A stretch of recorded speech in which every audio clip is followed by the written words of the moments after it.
नमस्ते एवरीवन, मेरा नाम है Rohit Ahuja. Welcome back to Pathshala. अब हम कंटिन्यू कर रहे हैं हमारे ट्रायंगल्स चैप्टर की थर्ड एक्सरसाइज। आई होप तुमने सेकंड एक्सरसाइज का वीडियो देख लिया है। अब हम थर्ड एक्सरसाइज शुरू करने जा रहे हैं जिसमें थोड़े ज़्यादा कंसेप्ट होने वाले हैं और फिर उनके बेसिस पे हम सम शुरू करेंगे as usual. So without wasting much time let's start. देखो क्या है।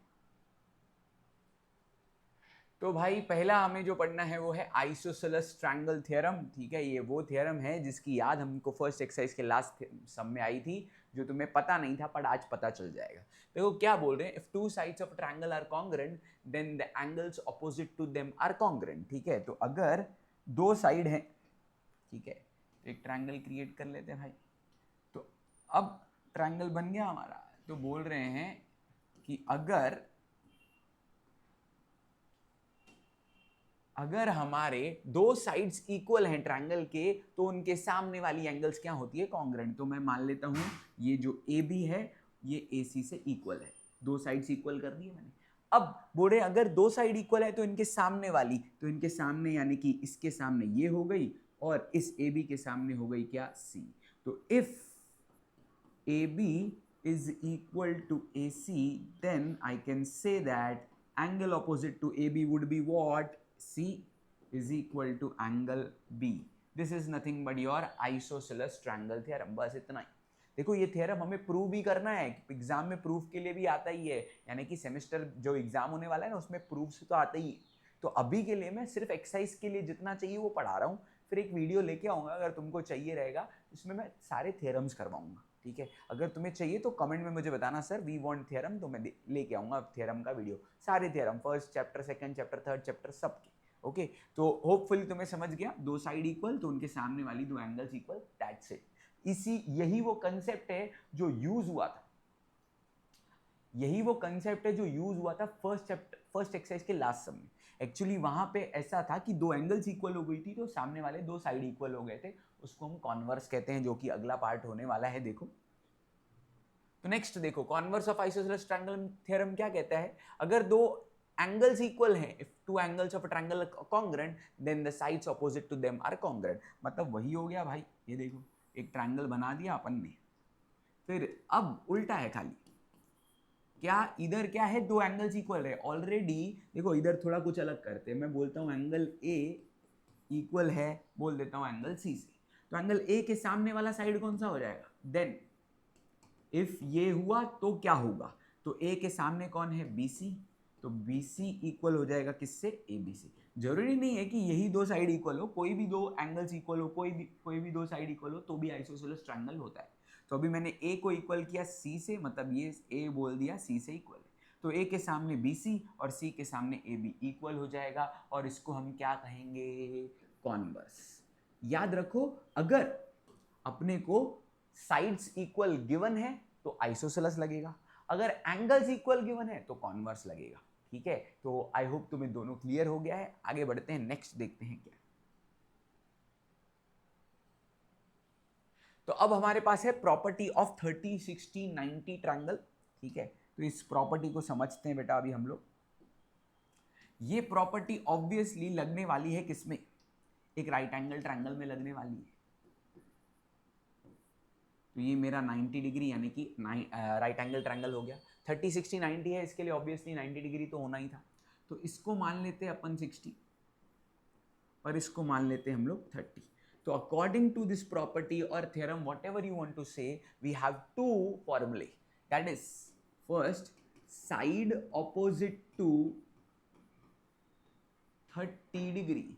30 डिग्री के सामने वाला side is nothing but 1/2, 1/2 of hypotenuse.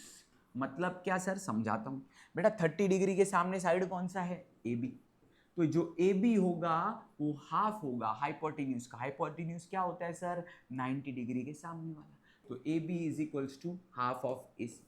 ये हो गया साइड ऑपोजिट टू 30 डिग्री। वैसे ही side opposite to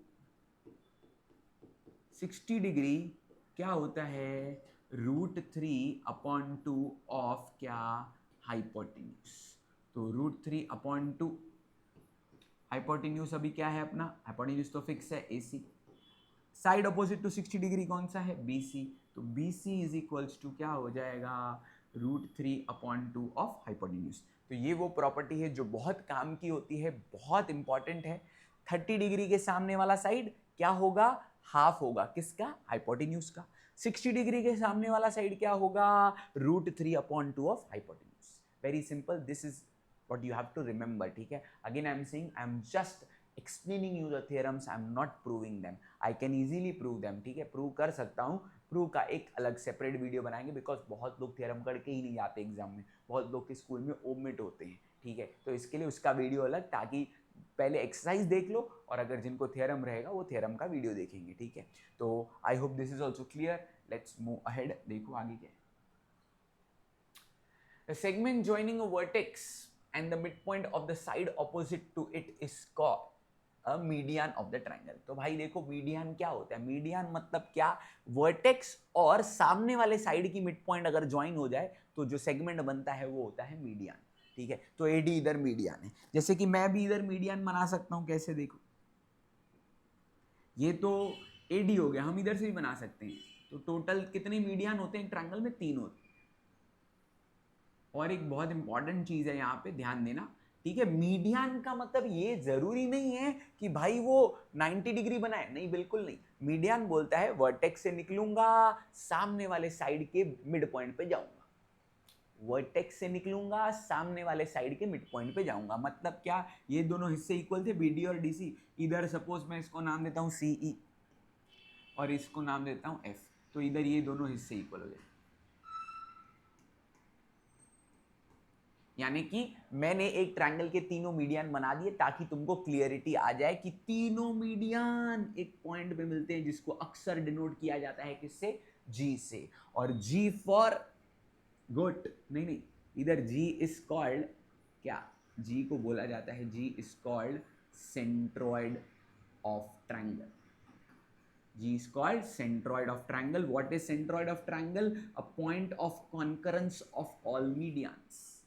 A point of concurrence. Concurrence मतलब जहां पे तीनों मीडियन मिलते हैं। A point of concurrence of all medians. I hope I am very much clear. वो पॉइंट है जहां पे तीनों मीडियन मिलते हैं। अब मीडियन की पढ़ क्यों रहे हैं सर मीडियन, तो हमने मीडियन तो समझ लिया क्या होता है, वर्टेक्स से निकला, सामने वाले साइड के मिड पॉइंट पे जाएगा। अब सेंट्रॉइड भी समझ लिया। अब इसके बेस पे इधर एक थ्योरम होने वाला है जो हमको पता होना चाहिए, और इधर एक और प्रॉपर्टी है जो मैं लगे हाथों तुमको बता देता हूं। वो प्रॉपर्टी क्या है, centroid divides median in the ratio 2:1। Centroid क्या करता है, मीडियन को डिवाइड करता है इन द रेशियो 2:1। मतलब क्या, तो सेंट्रॉइड इधर है तो ये मीडियन को बांटेगा मतलब AD/GD इज इक्वल्स टू क्या होगा, 2/1। ये तो हो गया किताबी। अभी हम थोड़ा रियलिटी समझते हैं कि सर ये 2/1 का मीनिंग क्या है। कहने का तात्पर्य है जितना भी GD होगा ना, AG उसका डबल होगा। मतलब अगर GD 3 है, ठीक है, GD 3 है, ओके, एक मिनट, GD अगर 3 है तो ये 6 हो जाएगा। वैसे ही BG अगर 8 है तो तुम सोच रहे होगे सर BG 8 है तो GF क्या हो जाएगा, GF 16 हो जाएगा। नहीं, ध्यान से सुनो बेटा, इधर तुम्हें यह भी समझना है कि सेंट्रॉइड मीडियन को बांटता तो है 2:1 के रेशियो में, पर गड़बड़ देखो क्या हो गई, इधर मैंने छोटा हिस्सा लिया था। सर हमें पता कैसे चलेगा छोटा हिस्सा कौन सा, बड़ा हिस्सा कौन सा? बेटा जो वर्टेक्स से शुरू होता है सेंट्रॉइड तक जाता है वो बड़ा हिस्सा होता है। वर्टेक्स से शुरू हुआ सेंट्रॉइड तक गया, बड़ा हिस्सा। इधर भी BG बड़ा हिस्सा है, वर्टेक्स से शुरू हुआ सेंट्रॉइड तक गया। सर वर्टेक्स क्या होती है, वर्टेक्स मतलब ट्रायंगल की बेटा पॉइंट। तो BG 8 है तो GF क्या हो जाएगा, 4। GF क्या हो जाएगा, 4। आगे बढ़ते हैं, अगर CG 7 है, चलो CG 7 है तो बेटा EG कितना हो जाएगा, मुझे कमेंट में जरा बताना तो। सर EG कितना हो जाएगा, देखूं भाई तुम्हें कितना समझा है। मैंने CG को 7 लिया है, EG कितना हो जाएगा ये कमेंट में तुम्हें मुझे बताना है, ताकि मुझे तो पता चले भाई सेंट्रोइड कितना समझा तुमको। ओके, आई होप ये पॉइंट भी क्लियर है कि सेंट्रोइड क्या है, मीडियन को बांटता है इन द रेशियो 2:1। ठीक है, ये प्रॉपर्टी है सेंट्रोइड की, you have to remember it. ठीक है, अभी क्या जिंदगी भर काम आएगी जब तक मैथ्स होने वाला है, बहुत इंपॉर्टेंट प्रॉपर्टी है। ठीक है, आगे बढ़ते। अब बोल रहे हैं property of median drawn on hypotenuse of a right angle triangle. तो भाई एक बात तो क्लियर है, ये एक राइट एंगल ट्रायंगल है। ये क्या है, एक राइट, दिख नहीं रहा है सर, बेटा पर इधर मेंशन कर दिया ना, B 90 डिग्री है। प्रॉपर्टी क्या है, प्रॉपर्टी किसकी, property of median drawn on the hypotenuse of a right angle triangle. मतलब मीडियन किस पे बनेगा, हाइपोटेन्यूज पे। सर ये हाइपोटेन्यूज क्यों है, क्योंकि बेटा 90 डिग्री के सामने। अब ये मीडियन है तो ऑब्वियसली ये AC को दो हिस्सों में बांट रहा है, AD और DC, AD और DC में। अब ध्यान से समझना, AD और DC में बांट तो रहा है, पर इसकी एक खासियत है, वो ये है कि जो BD है, BD is nothing but half of AC।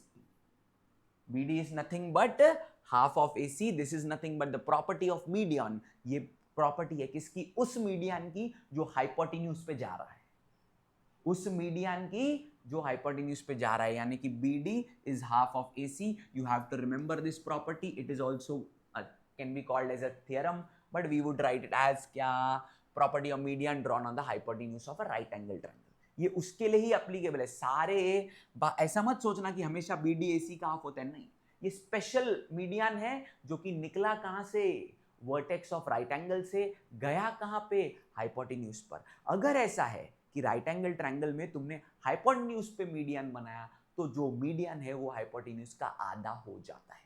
Already बेटा ये जो AD है वो हाफ होता है किसका, AC का। ये तो सबको पता है ना कि AD जो है ये बांट देता है, क्योंकि D बांट रहा है, तो AD हाफ ऑफ AC होता है, DC भी हाफ ऑफ AC होता है। पर स्पेशल क्या बात थी, स्पेशल ये था कि भाई अगर ये मीडियन निकला है राइट एंगल की वर्टेक्स से, जा रहा है हाइपोटेन्यूज के पास, तो ये हाइपोटेन्यूज का आधा होगा, खत्म। ठीक है, इसी के साथ हमने जो थियोरेटिकल पार्ट है वो कंप्लीट कर दिया। ठीक है, क्या क्या पढ़ा थियोरी में, फटाफट रिवाइज कर लेते हैं भाई। हमने सबसे पहले शुरू किया था आइसोसेलेस ट्रायंगल थ्योरम से, जो कि बोलता है अगर दो साइड इक्वल तो दो एंगल्स इक्वल, बरोबर, दो साइड इक्वल तो दो एंगल्स इक्वल। कॉन्वर्स बोलता है दो एंगल्स इक्वल तो सामने वाले दो साइड इक्वल। फिर हमने पढ़ा प्रॉपर्टी ऑफ 30, 60, 90, जो कि बोलती है side opposite to 30 degree is half of hypotenuse, side opposite to 60 degree is √3/2 of hypotenuse. और फिर हमने क्या पढ़ा, हमने पढ़ा मीडियन क्या होता है। मीडियन वर्टेक्स से निकला, सामने वाले साइड को दो भाग में बांट देगा। और फिर हमने एक बहुत ही बेहतरीन प्रॉपर्टी भी पढ़ी, और वो ये है कि मीडियन अगर हाइपोटेन्यूज के पास गया है तो मीडियन हाइपोटेन्यूज का आधा होगा। ठीक है, एक्स्ट्रा चीजें हमने क्या पढ़ी, एक्स्ट्रा पढ़ा सेंट्रोइड। सेंट्रोइड क्या होता है, वो पॉइंट जो क्या करती है, मीडियन को बांटती है इन द रेशियो 2:1। सेंट्रोइड होता क्या है, वो पॉइंट जहां पे तीनों मीडियन मिलते हैं, point of concurrence of all medians. I hope the theory is clear. Now we are ready to fight with the sums. Let's start by. देखो क्या है।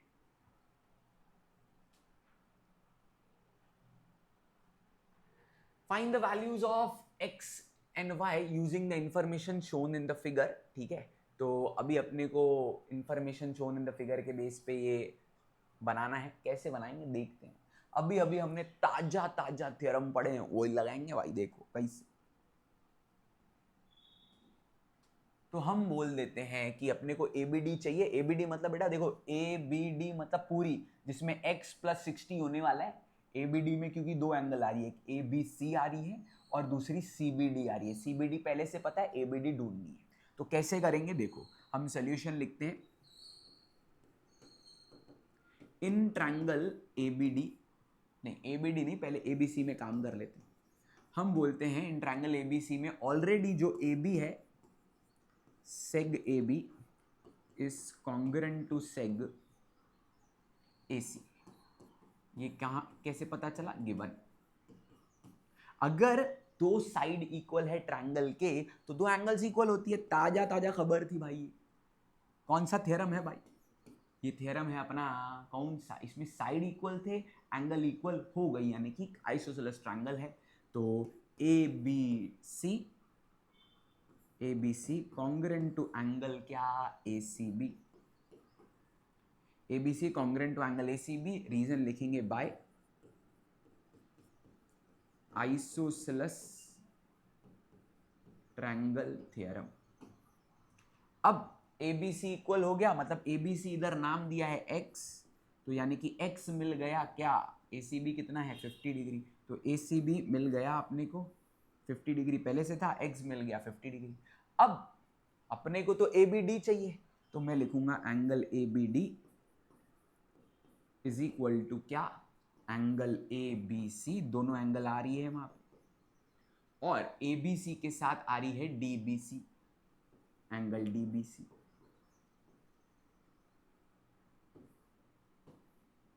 ABD के साथ आ रही है दो एंगल ABC और DBC, और रीजन क्या दोगे भाई, एंगल एडिशन प्रॉपर्टी या फिर पोस्टुलेट, जो वर्ड तुम्हें अच्छा लगे, एंगल एडिशन प्रॉपर्टी लिखो, पोस्टुलेट लिखो, सब चलता है।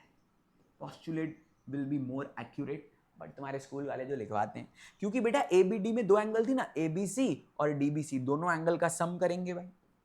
तो ABC कितना है अपना 60 x, और DBC तो अपने को पहले से ही था 60 डिग्री, तो ये हो गया 50, अभी अभी ताज़ा ताज़ा निकाला था x, तो 50 और 60 110 डिग्री, तो एंगल ABD हो गया 110। तो हमने सम का पहला पार्ट खत्म कर दिया। वैसे ही ACD भी ढूंढना है, तो यार ACD तो बहुत सिंपल, सेम हो जाएगा ना भाई। अभी हमने पहले काम किया था ABC में, अब काम करेंगे DBC में, तो लिखते हैं इन ट्रायंगल DBC, सेम बेटा सेम, एग्जैक्टली सेम। चाहो तो तुम ये भी कर सकते हो सिमिलरली, ऐसे करके सिमिलरली, ठीक है। सिमिलरली लिखने के बाद इसको, सिमिलरली को मैं बोलता हूँ हमें माफ करना कि अभी हम रीजन नहीं देने वाले हैं, क्योंकि इधर रीजन दे दिए ना, ठीक है। फिर भी स्कूल के हिसाब से जाना बेटा, स्कूल में 9th में बहुत पंगे लेते हैं टीचर, नहीं ऐसा ही लिखना है, मार्क्स नहीं देंगे। इनफैक्ट 9th तो छोड़ दो भाई, I have students in 10th standard जिनके यूनिट टेस्ट में बोलते हैं नहीं ये मेथड नहीं करना है, जैसे हमने बोला है वैसे करना है, ठीक है। तो थोड़ा बहुत बेटा स्कूल्स में पंगा होता है, तो मैं ऐसे लिखवा रहा हूँ। स्कूल में अगर ऐसा प्रेफर करते हैं, कुछ स्कूल तो बहुत ब्यूटीफुल होते हैं भाई, बोलते हैं बेटा आप कंसेप्ट राइट लिखो, हम आपको मार्क्स दे देंगे, बट कुछ स्कूल हैं यार, क्या कर सकते हैं अपन। तो DBC में भी वही सिमिलरली करके अपन मैं डायरेक्टली लिख देता हूं कि y इज इक्वल्स टू क्या 60 डिग्री। अब तुम अपने स्कूल के हिसाब से जाना, जो तुमको स्कूल वाले बताएं, ठीक है। अब y मिल गया 60 डिग्री, ढूंढना तो अपने को कौन सी थी, एंगल ACD, फिर से वही एंगल ACD में दो एंगल आ रही है, कौन सी आ रही है, ACB और DCB।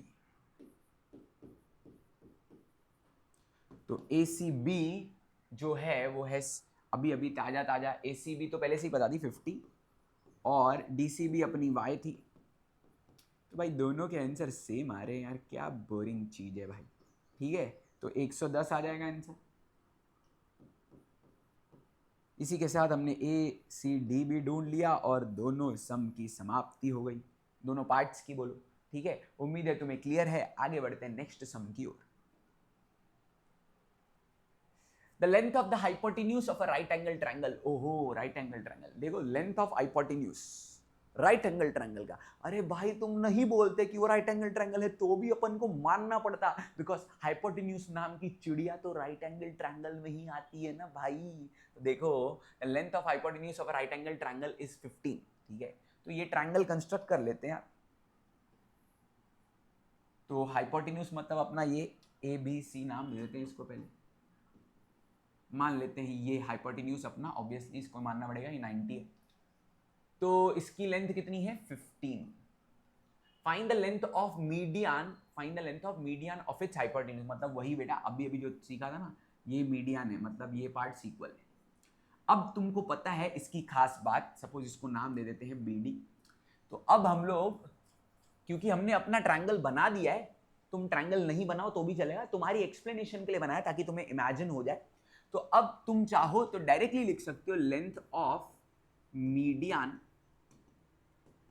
Of hypotenuse, length of median of hypotenuse. Median किसका? ऑफ हाइपोटेन्यूज, चलेगा ऐसे बोल सकते हैं क्योंकि बोला है ना median of its hypotenuse is equal to half of क्या?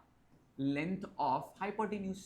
अभी अभी ताजा ताजा पढ़ाया, अगर तुम्हारा जो मीडियन है वो कहां से आया, तुम्हारा जो मीडियन है वो कहां से आया? 90 डिग्री की वर्टेक्स से आया और हाइपोटेन्यूज पे गया, तो क्या होगा? वो हाइपोटेन्यूज का आधा होगा, खत्म।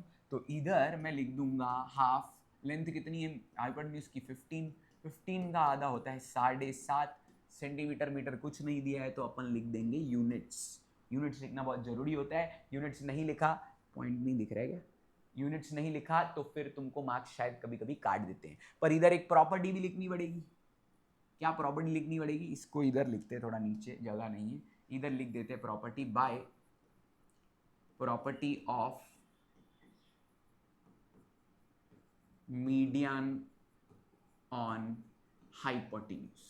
ठीक है, रीजन कैन वेरी, तुम थोड़ा इधर उधर रीजन अपने मन से स्कूल के हिसाब से लिख सकते हो बेटा।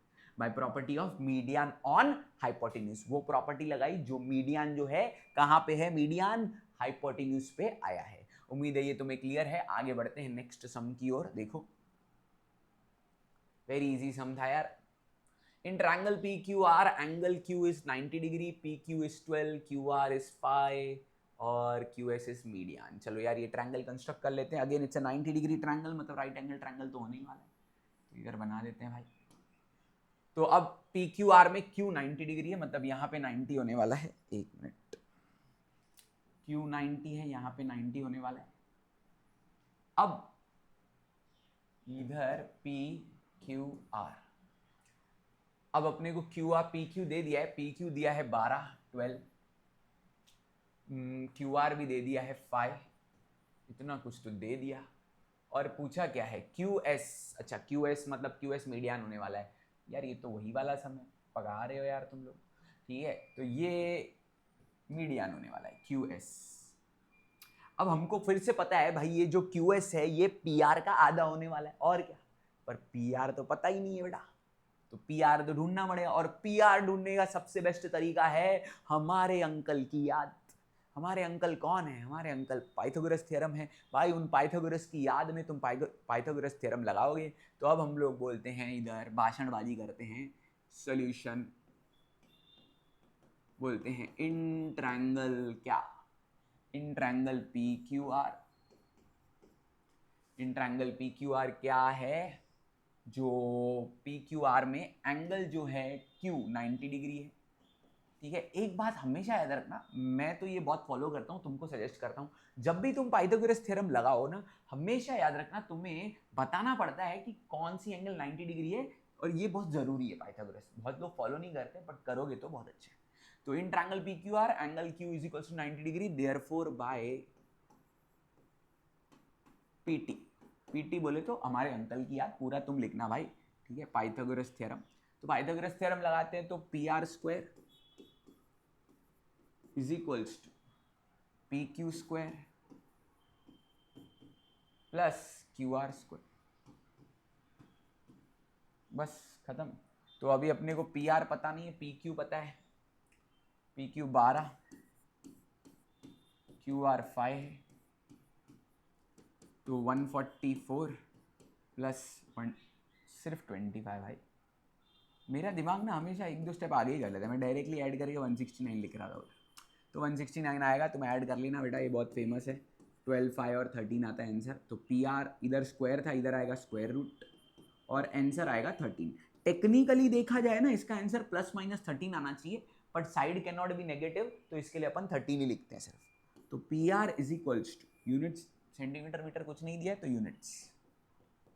अब ये मिल गया तो अपन सीधा वही कहानी बोलेंगे भाई, क्या Q S is equals to half of क्या P are.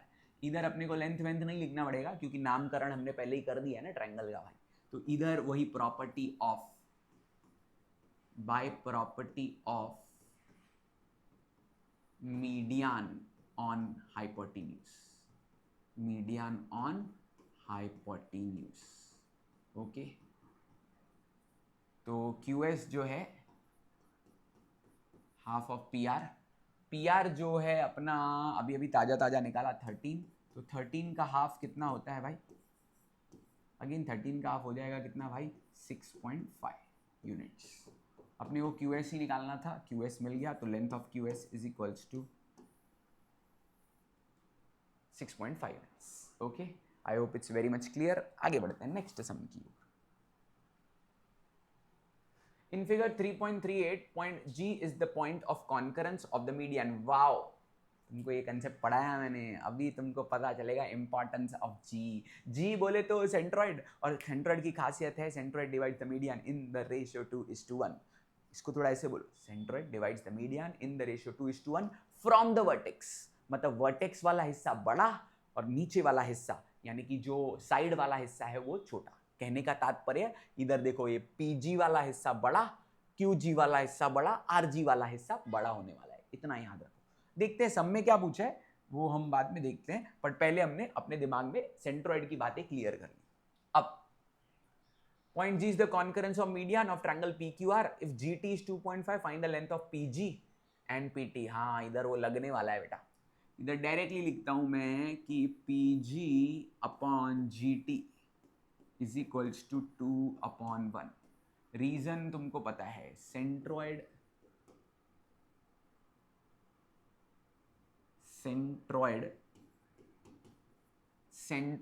Divide the median, centroid divides the median in the ratio 2:1। ये लिखना जरूरी है बेटा। अब PG तो तुम्हें पता नहीं है, पर GT पता है भाई। GT कितना है? 2.5।